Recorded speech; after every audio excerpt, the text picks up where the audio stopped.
This episode of Author Stories is brought to you by the Writing Mastery Academy. Founded by Jessica Brody, author of the best-selling plotting guide, Save the Cat Writes a Novel. The Writing Mastery Academy features online, on-demand writing courses, including the official Save the Cat Writes a Novel companion course, novel fast drafting, crafting dynamic characters, and productivity hacks for writers, to name just a few, plus monthly live webinars on various writing topics. Go to jessicabrody.com/Hank to learn more and get your first month of unlimited access to all the content for just $6. That's right, just $6. jessicabrody.com/Hank.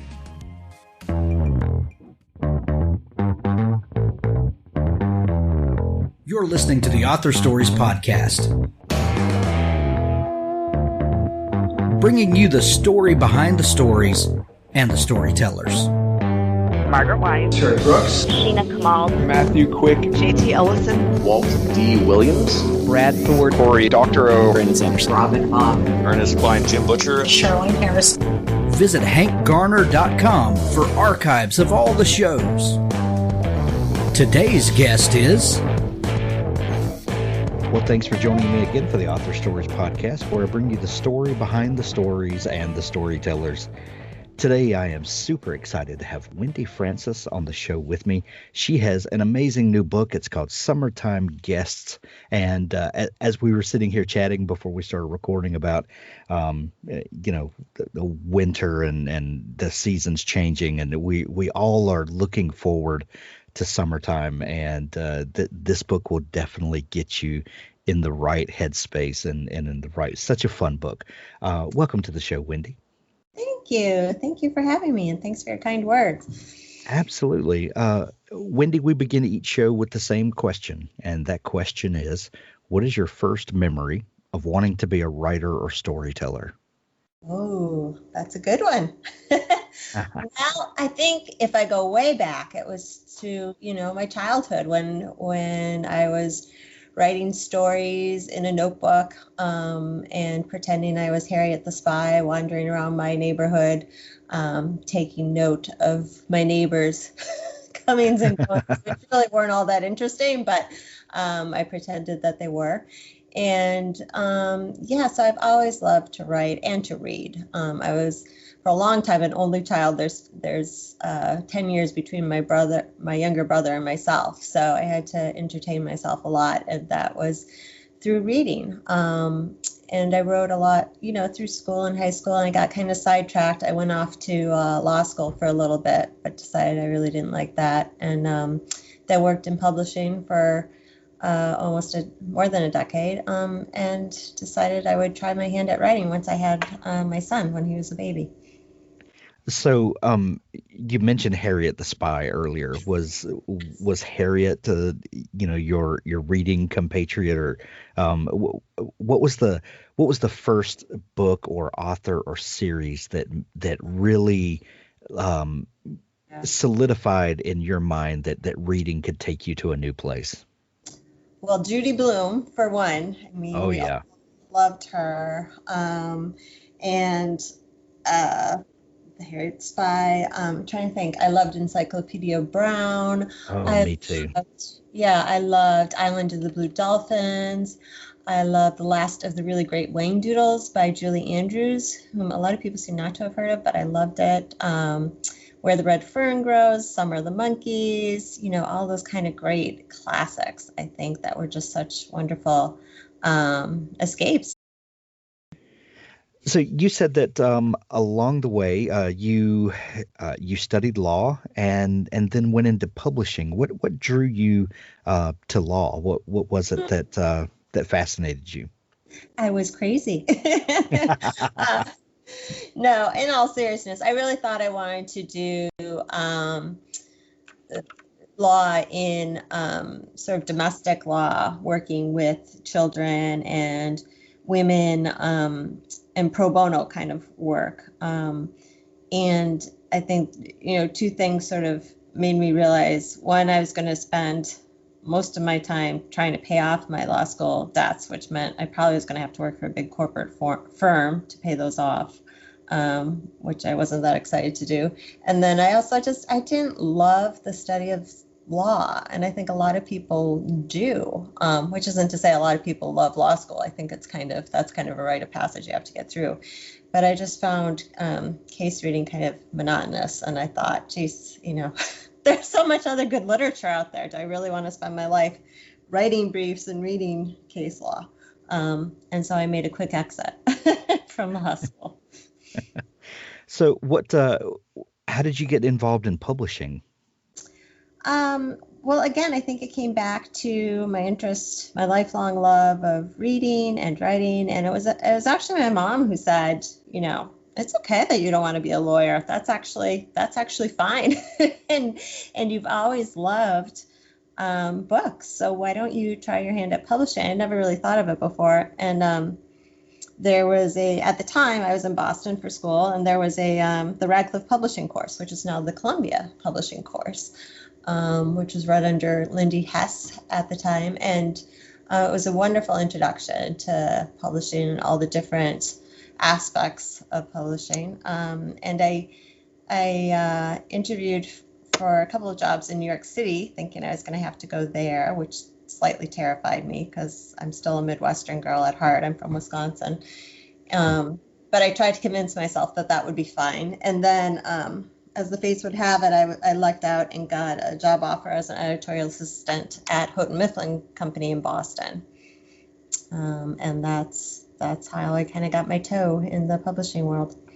I've known several authors who have worked for a time in publishing and that served as a bridge to their own writing career.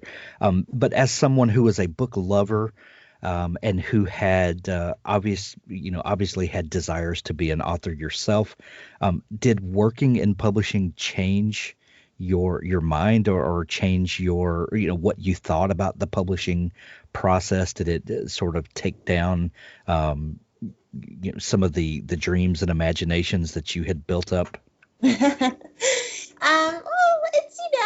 I got into it when there was still a little bit of the glamour left in it, I guess you could say. I mean, you used to hear about editors going out for 2-hour lunches with a cocktail and just schmoozing like that, and that was, I kind of came in on the tail end of that.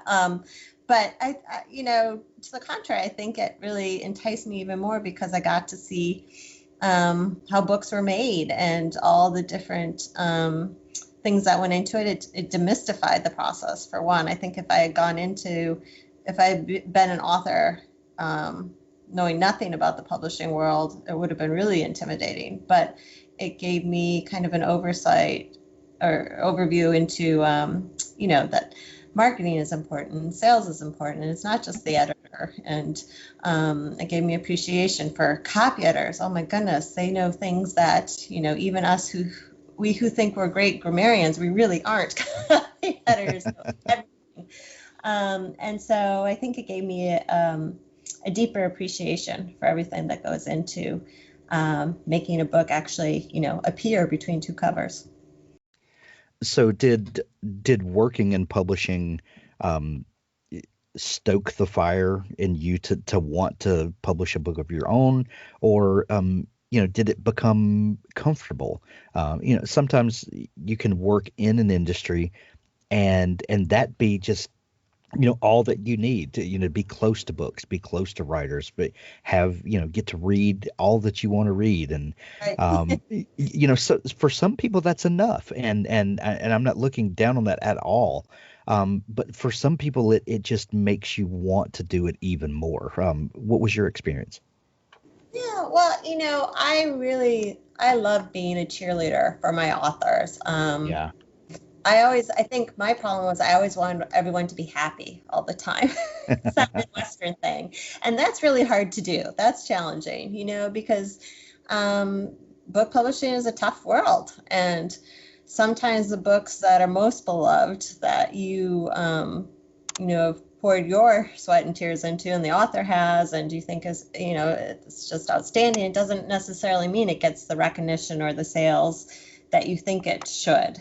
And so that's kind of a tough reality, I think, in the publishing world. And that can be hard to parlay that news to people. That's never fun. And so that part was a little tough for me at times, I think. But I always loved the editing part of it. I always loved working with authors, the line editing, the going back and forth. I think for me, it was more of a life change, I guess, if you could call it that, when I had my son. It was sort of a very difficult birth. Anyway, I went back to work for a year, but it was tough being away from him. And I think, I sort of toyed with the idea of doing freelance work or freelance. I did some freelance editing, but told my husband, I really want to, I had a kind of a book idea that had been swimming around in my mind. I said, I think I want to try this. And fortunately, he was supportive. And so on the rare times when my son napped, I would try to write. And, I did a rough draft. I sent it out to a few people who I knew who were agents or in the business from my work at Houghton. And they all told me, well, it's a nice story, but I think you really need to go back and work on it some more. And they were absolutely right. And so I did another revision, and probably a year and a half later, I had my first book, Three Good Things. So as someone who worked in on the editorial side, was that difficult feedback to get from agents that, even though you said you knew that was the case, but Yeah. Was that difficult to hear? Sure. I mean, they were all very nice about it, of course, because I knew them all. So, yeah, it's always hard. But, I find even as I'm writing, even like on my fifth book, The Summertime Guest, it was with my editor for a long time. She had a baby, so it took her, understandably, a few months to get back to me. And when she got back to me, and I had been apart from it for a few months, and I realized, oh yeah, her suggestions, were right in the mark. And there were things that I hadn't picked up on either, just because you've spent so much time on it and you're so close to the manuscript. And I always think it's helpful to take some time away from it and step back. And then when you go back into it, you have kind of the fresh eye of an editor to your own work. It's a little more objective than, when you first give it out to your editor. Authors, I have a fantastic new service to tell you about. It's called PubSite. PubSite is a service to help you build your very own website, your home on the web, where you can promote your work and give your fans a place to connect with you. PubSite is a website platform that allows every author, regardless of budget, to have a great-looking professional website developed by the book marketing professionals at FSB Associates. PubSite is the new easy-to-use DIY website builder developed specifically for books and authors. Whether you're an author of one book or 20, or a small publisher, PubSite allows you to build, design, and most importantly, update your website pain-free. No need to be dependent on a designer or webmaster to make a small but costly change to your website. Save the money and do it yourself. PubSite is the best platform for authors because it's a book-centric platform. PubSite was built just for authors and small publishers. Every design, feature, and layout is book-centric.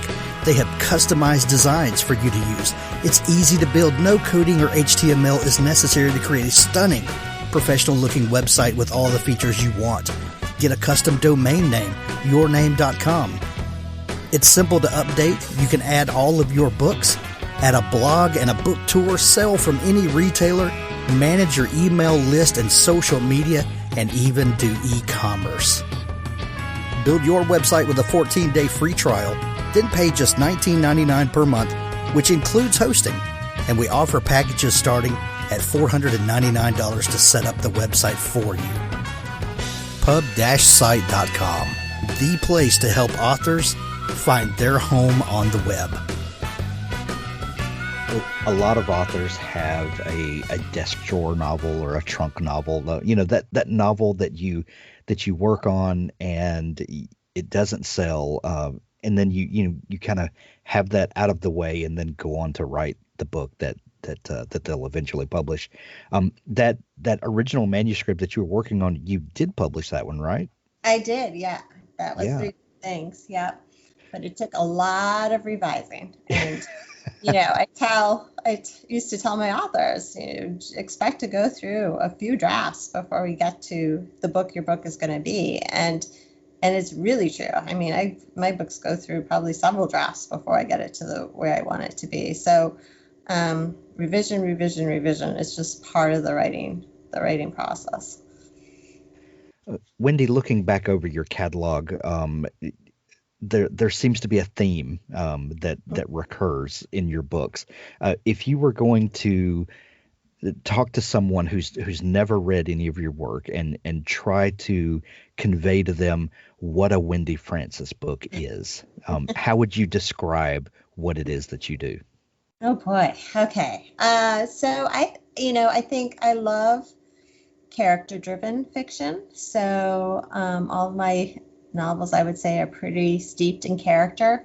I also love books that have a wonderful sense of place. And so much of my setting, I like to think, almost becomes a character in my books in and of itself. And so most times that's somewhere near the beach. I think all my books are summery escapes in one sense or the other. And I'd say they're also, it's women's fiction. And at the heart, it's about families, women's relationships. And there's usually a bit of a secret or something to be revealed. Although this most recent book, Summertime Guest, is my first book that I guess actually falls into a bit of a mystery category. But yeah, I would say summertime escapes, women's fiction, and strong character-driven novels. Does that make sense? Absolutely. Wendy, when you start thinking about a new project, one moment Summertime Guest does not exist at all. There's nothing about it that exists. And then, something happens, something kicks off the creative process. Maybe it's a character that you're thinking about. Maybe it's, something that you've read or a conversation that you've overheard or whatever it is. The catalyst is different for everybody. But what is that process usually like for you? How does a story get started? Yeah, it's a great question. I feel as though it's always sort of an organic process in that you have a lot of different storylines percolating in your mind. And I'm never really quite sure which one's going to take center stage or if they might all come together somehow. And so in the case of Summertime Guests, I've been thinking about writing a story about 4 different couples, all in different stages of their relationship. So I wanted to kind of explore love at different stages. So in this book, for instance, we have a couple who's recently engaged, newly in love, trying to plan their wedding and all those early love butterflies. Then there's another couple that the hotel manager who has just come over from France to run the newly opened hotel, the SEAFARER, in the book, and he's married with a new baby at home. So he's trying to kind of figure out the contours of his relationship or re-find his sort of spark in his marriage. And then there is a couple who are academics and I would say have a very passionate relationship, but maybe that's not necessarily a good thing, and they're trying to figure out what next steps are. And then there's Claire, who is recently widowed and, had a long-lasting marriage, raised 2 kids, but is also still wondering about the one who got away and what if she had chosen differently. And so I wanted to kind of explore those relationships all along a different place on the timeline. So that was kind of with me. And then where this is set in Boston, it's in a particular part of Boston called the Seaport District, which has just become kind of this new kid on the block with it used to be kind of abandoned warehouses, a couple of great restaurants, but really not much. And now there are all of these Tony condominiums and restaurants and hotels along the water. And it got me thinking when my family and I were strolling through there a couple of years ago, wow, wouldn't it have been something if there was this grand old hotel that had been here for, since the 1800s on the water, on the harbor side. And wouldn't that be cool if we had that slice of history here in Boston? And so those sort of 2 things came together in my mind for Summertime Guests. You talked earlier about how a strong sense of place is important to you, and how in a lot of ways place can become character.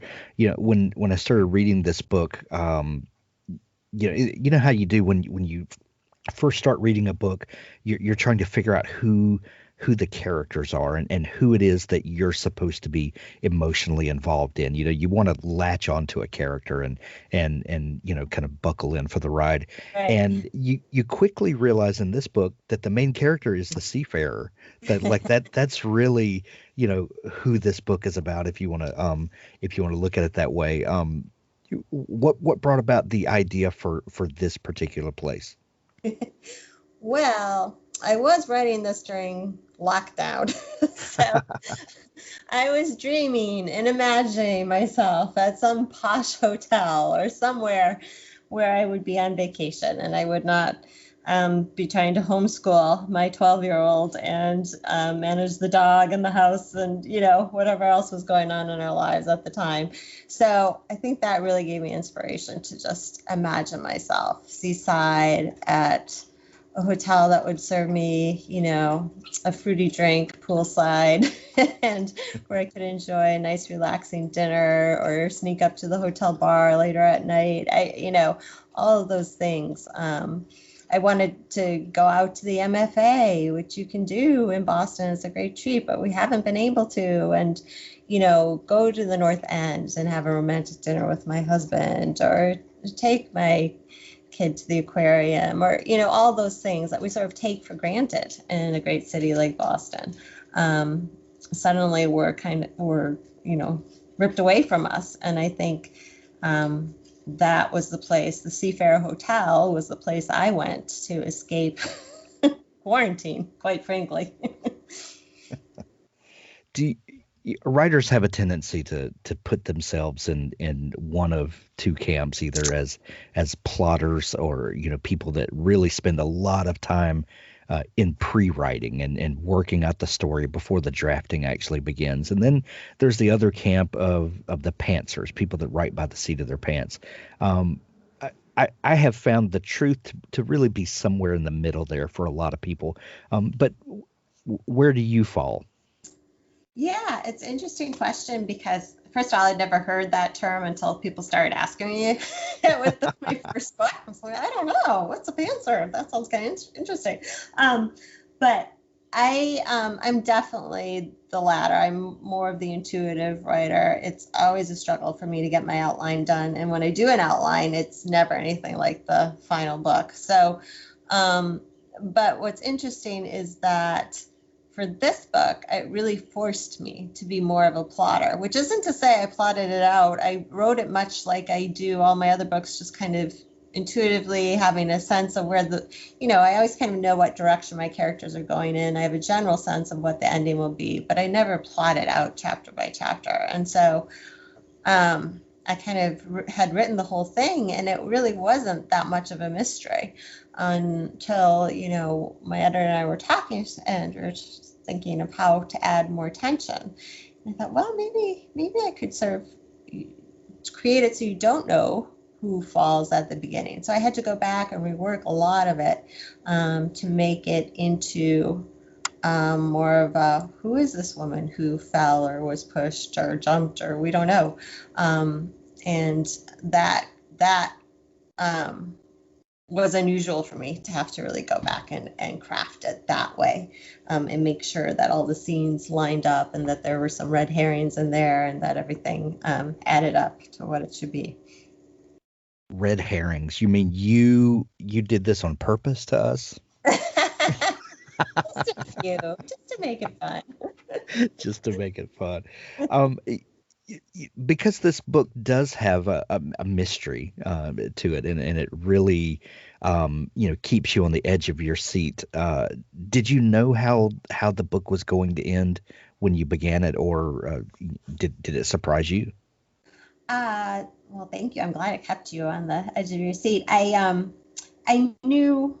So it opens with a woman dying, right? So I knew that was going to happen, which, unlike my other books, I didn't I rarely begin with the end. This time I did. And who it was, I had an idea who it was going to be, and I thought I knew. And a couple of times as I was rewriting it, it went back and forth. So, and at one point it was someone who isn't even suspected in the current book. So, I guess a long way of answering your question is no, I didn't exactly know who it was going to be, because I thought I did, and then I switched it, and then I switched it back, and then I thought of maybe another angle. So it took a while getting there. As someone who likes to write character-driven books, when you're writing a book that has a mystery like this one does, was there ever any worry about getting too close to a character, or feeling too much in that person's shoes?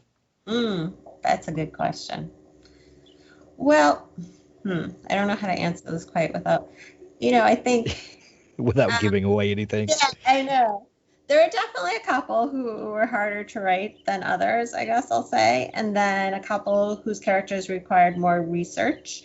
I will say that I really got to like Jean-Paul, the hotel manager, who, is sort of exploring his character on the page, because he's really trying to make things work at this hotel, and then this awful tragedy happens, and he's in crisis management mode, and meanwhile he's got a wife at home who's pretty unhappy, who's just been uprooted from Paris and is now alone raising a baby in her apartment, and he's trying to keep her happy, and wondering if they did the right thing by moving here so he could manage the SEAFARER. So he was surprisingly, because I don't usually find myself identifying with my male characters, but surprisingly I did. I really kind of took a shining to him as the novel went on.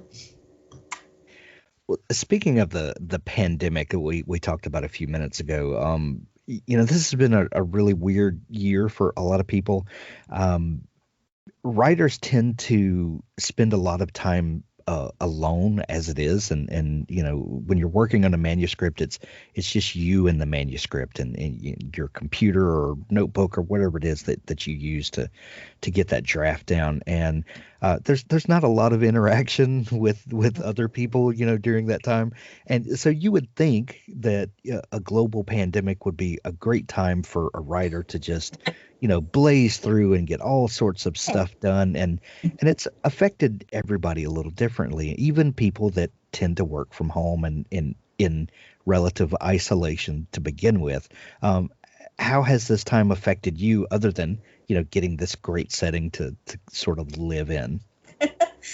Well, it's how to answer that without offending my family.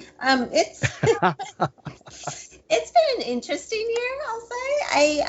My husband's working at home too, so he took over my office, and so I'm sort of working in the sunroom, which has a nice big table in it, but it also comes with, the other side of it is my son he's back in school now, thank goodness. He has been for 2 weeks, but most of it was, time spent with my son on the other side doing homework, and the dog coming in and out, and so it was kind of crazy. It was probably the least isolating time in my life as a writer, because everybody was home, and people need snacks and dinner and lunch and all those things. So hence again why I would take myself to the SEAFARER. But it was, in other ways, I think it forced me to just focus in a way that I probably wouldn't have been, because I knew that time was precious and I had to get things done when I could. And so in that sense, it was probably a good thing. How about you? Kids? Well, yeah, we have 5 kids, but oh my yes, word. but my oldest 3 have moved out of the house and all that, and then my oldest at home is in college and she's finishing up, and then our youngest is about to graduate high school remotely here in a couple of weeks. So it's been interesting, to say the least. So did she have to do her whole senior year online at home, or did Yes. Yes. Oh, that's hard. Yeah. Well, and you know, he had been through just about the everything, and then you know, it was just easier just to continue you know, remotely there at the end instead of going back. You know, it was just it was a choice we made, but yeah, he's wrapping it up and happy too. Wow, congratulations. Yeah, for sure. Who made it through this year, my hat is off to them. Absolutely. Well, Summertime Guest is available everywhere now. You can grab it in Kindle edition or paperback or audiobook, which however you like to consume books, you can grab it. We're going to put links to it in the show notes. Wendy, if people are just learning about you and want to dig into all the great stuff that you do, is there a place where they can find you online and connect with you? Yes, they can. Thank you for asking. So I am at a website. You still have to say www. I don't know. My son makes fun of me. I always include everything. WendyFrancisAuthor.com. And all my books are up there, and events and all of virtual events right now. But yeah, it's all there. And then I'm also on Instagram at Wendy Francis Author, and on Facebook at Wendy Francis Author, and on Twitter at Wendy Francis 4. Because there are 3 other Wendy Francises. Of course. We'll put links to all those places in the show notes to make it easy for people just to click over and find you. Wendy, this has been so much fun chatting. Thank you for taking time to come on the show. Thank you so much. It's been a pleasure. Authors, if you're looking for a partner to help ensure that your book is the best it can possibly be, look no further than Pico's House. Crystal and her staff make a conscious effort to be critical yet courteous. They also strive to make the business side of things run smoothly so that you can rest easy knowing that your manuscript is in capable hands. Whether you need beta reading, developmental editing, a manuscript critique, line editing, copy editing, or proofreading, Pico's House is the one-stop shop for you. Check them out today at picoshouse.com to get started. Are you looking for software that helps you bring your novel to life? Novelize is a web-based writing app which allows you to access your work on any device with a browser and an internet connection. Write from your desktop, laptop, tablet, or smartphone. Just get the novel written. Say goodbye to sticky notes. With our notebook on the side, you can keep track of all the important information you need to write your novel. We keep distractions to a minimum, help you track your progress, and encourage you to write more novels. You can even use the same notebook for your novels in a series. Outline, write, or organize your novel by switching between modes. You can write your outline notes while you're writing, and you can move scenes and chapters around anytime in the organize mode. Choose between the dark and light theme to help prevent eye strain so that you can stay immersed in your book. Novelize, the app for writers by writers.